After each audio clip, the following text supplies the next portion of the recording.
அஸ்லாம் வலைக்கும் எல்லா ப்ரோக்ராமும் வீடியோ இன்னைக்கு என்ன பார்த்தீங்கன்னா ரொம்ப நாள் ஆச்சு நான் வீடியோ போட்டு ஏன்னா கொஞ்சம் லீவ்னால அப்புறம் கொஞ்சம் ஒன்று இதனால என்னால் கண்டினியூவாக வந்து பார்த்தீங்கன்னா வீடியோ போட முடியல. இனிமேல் வந்து இன்ஷால்லா நான் கண்டினியூவாக வீடியோ போட ட்ரை பண்ணுறேன். இன்றைக்கி என்ன பார்த்தீங்கன்னா என் பையன் பொங்கலுக்கு வந்து ஏதாவது ஸ்வீட் செஞ்சுதான் கேட்டே இருந்தான். என்னால் தான் பண்ண முடியல. இப்போ வந்து பார்த்தீங்கன்னாக்கா இதை வச்சு ஏதாவது ஸ்வீட் செஞ்சுதா அப்படின்னு சொன்னான். சரி என்ன பண்ணலாம் அப்படின்னு யோசிச்சுட்டு இருக்கும்போது நான் யூடியூப்ல வந்து வீடியோ பார்த்தேன். சரி ட்ரை பண்ணலாம் அப்படின்னு சொல்லிட்டு இதை வச்சு குலாப் ஜாமுன் ட்ரை பண்ணலாம் அப்படின்னு ட்ரை பண்ண போகிறேன். அது உங்களுக்கும் அப்படியே வீடியோவாக போடுறேன். வாங்க அது எப்படி பண்ணலாம், அதுக்கு என்னென்ன பொருள் தேவை, அது எப்படி வருதுன்றதை நம்ம போய் பார்க்கலாம். ஓகேங்களா, வாங்க நம்ம வீடியோ பார்க்கலாம். இப்போ பார்த்தீங்கன்னா 6 சக்கரவள்ளிக்கிழங்க வேக வச்சுருக்கேன். அதை இப்போ நான் மசிச்சுக்க போகிறேன். இப்போ இந்த மாதிரி தோல் உரித்து மசிச்சுக்க போகிறேன். மசித்து இந்த மாதிரி நல்லா நான் மற்ற வச்சுக்கிட்ட சூடாக இருக்கிறதுனால மசித்து இப்போ என்ன பண்ண போகிறேன்னா பால் பவுடர் அது வந்து 25 கிராம் வந்து நான் 4 பேக்கெட் போட்டேன். போட்டிங்கன்னா கரெக்டாக இருக்கும். 6 சக்கரவள்ளிகளுக்கு 25 கிராம் போட்டு நல்லா மசிச்சுட்டேன். இல்லை நான் ஒரு தப்பு பண்ணிட்டேங்க, நீங்கள் பண்ணாதீங்க. ரொம்ப கொஞ்சம் குழைய வச்சுட்டேன், நீங்கள் குழைய வைக்காதீங்க. இது கரெக்ட் பண்ண நான் என்ன பண்ணேன்னா மைதா கொஞ்சம் ஆட் பண்ணிக்கிட்டேன். அதுக்கப்புறம் கரெக்டான கன்சிஸ்டன்சி வந்துடுச்சு. நீங்கள் இந்த மாதிரி பண்ணாமல் கொஞ்சம் வேகமாக கொஞ்சம் பார்த்து கரெக்டாக பண்ணுங்கள்.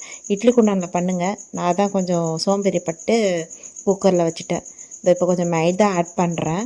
ஆட் பண்ணி கொஞ்சம் எண்ணெய் போட்டு கலந்தால் கொஞ்சம் கரெக்டான கன்சிஸ்டன்சி அப்புறம் வந்துருச்சு. ஓகேங்களா, நீங்கள் நான் பண்ண தப்ப நீங்கள் பண்ணாதீங்க. ஓகேங்களா, இந்த மாதிரி நல்லா உருட்டி எடுத்திங்கனாக்கா அழகாக வந்துடும். இப்போ பாருங்கள், இந்த ரவுண்டாக வந்துருச்சு. இப்போ இதை வந்து குட்டி குட்டி பால்ஸாக நம்ம ரவுண்டாக பிடிச்சி எடுத்துக்க போகிறோம்.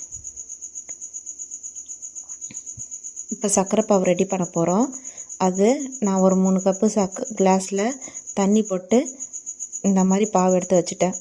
இப்போ பார்த்தீங்கன்னா ரவுண்டாக எடுத்து வச்சுருக்கிறத இப்போ எண்ணெயில் பொரித்து எடுக்க போகிறோம்.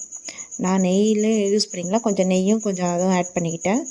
இப்போ நல்லா இது வறுத்து அப்படியே சர்க்கரை பாவில் போட வேண்டியது தான். கொஞ்சம் சர்க்கரை பாவு லைட்டாக சூடாக இருக்கும்போது சேர்த்து விடுங்க. ஓகேங்களா, ரெடி ஆயிடுச்சு. இப்போ என் பையன் கமெண்ட் சொல்லுவான். இப்போ என் பையன் சாப்பிட்டு காமிக்கிறான், எப்படி சொல்லுவான் சொல்ல. அவர் கொடுத்தோடனே சாப்பிட்றாரோ இங்கே கமெண்ட் கூட சொல்ல முடியல அவரால். நீங்கள் பாருங்க எப்படி சாப்பிட்றான், அந்த அளவுக்கு டேஸ்ட்டாக இருக்கு போல இருக்கு குலாப் ஜாமுன் மாதிரியே. டேய் இங்கே கமெண்ட் சொல்லுடா, நான் உனக்கு எடுத்துட்டு இருக்கேன். நல்லா இருக்கா, சூப்பராக இருக்கா, நிஜமா நல்லா இருக்கா? ஓகே ஓகே, நல்லா சொல்லு. இப்போ இங்கே பாருங்கள், இப்போ நானும் குலாப் ஜாமுன் சாப்பிட்றேன். நல்லா டேஸ்ட்டாக இருக்குது. நான் என்ன பண்ணேன் அவசரத்தில் 1 சாப்பிட்ற இடத்துல 2 சாப்பிட்ட டேஸ்ட்டாக இருக்குன்ட்டு நீங்களும் ட்ரை பண்ணிட்டு எப்படி இருக்குன்ட்டு எனக்கு கமெண்ட்டில் சொல்லுங்கள். என்னோடய சேனலை லைக் ஷேர் சப்ஸ்கிரைப் பண்ணுங்கள். ஓகேங்களா, டேஸ்ட்டு அல்டிமேட்டாக இருந்ததுங்க. எல்லோரும் வீட்லேயும் சொல்லிட்டாங்க இது குலாப் ஜாமுன் மாதிரியே இருக்குது, பார்க்க சக்கரை செஞ்ச மாதிரியே இல்லைன்னு சொல்கிறாங்க. நீங்கள் ட்ரை பார்த்து எப்படி இருக்குன்னு சொல்லுங்கள். ஓகேங்களா, அல்லாஹ் ஹாஃபிஸ்.